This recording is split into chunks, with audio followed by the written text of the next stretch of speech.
Shalom, salam sejahtera. Kembali Renungan Malam Seiman hadir dengan judul Perumpamaan Pelita.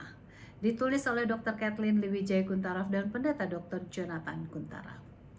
Kamu adalah terang dunia. Kota yang terletak di atas gunung tidak mungkin tersembunyi. Lagi pula orang tidak menyalakan pelita lalu meletakkannya di bawah gantang, melainkan di atas kaki dian sehingga menerangi semua orang di dalam rumah itu.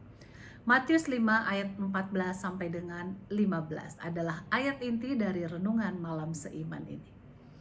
Pada renungan malam seiman ini kita akan membahas mengenai perumpamaan pelita. Banyak orang yang menaruh perhatian kepada perumpamaan ini, akan tetapi perumpamaan ini juga telah membuat banyak yang menjadi stres. Bagaimana pula kita dengan semua kesalahan, keraguan, dan kegagalan kehidupan dapat menjadi terang dunia?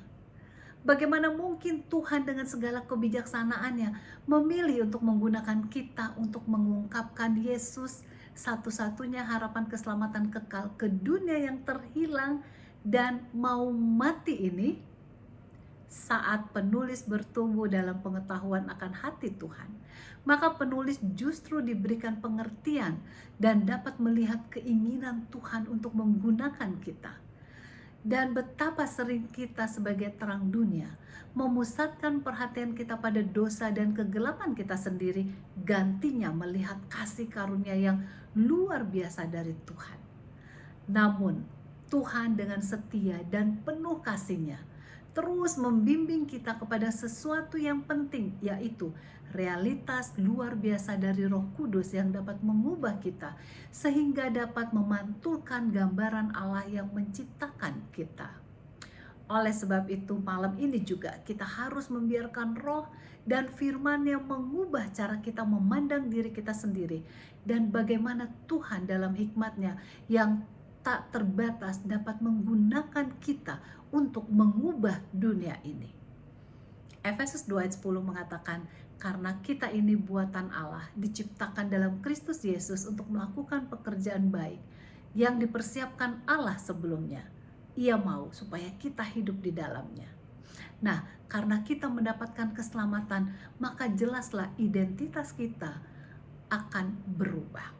2 Korintus 5 ayat 17 mengatakan, jadi siapa yang ada di dalam Kristus, ia adalah ciptaan baru. Yang lama sudah berlalu, sesungguhnya yang baru sudah datang.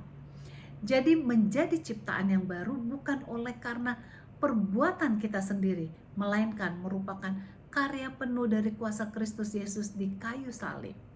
Pada saat dosa-dosa kita dihapuskan, dibuang sejauh timur dari barat, maka akan terjadi transformasi di dalam hati kita, sehingga kita dapat dipenuhi dengan Tuhan sendiri.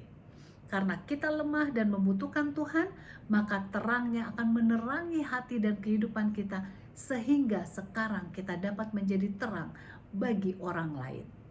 Tuhan rindu menyinari cahaya kasih-Nya kepada Anda dan saya malam ini dengan cara yang penuh kuasa.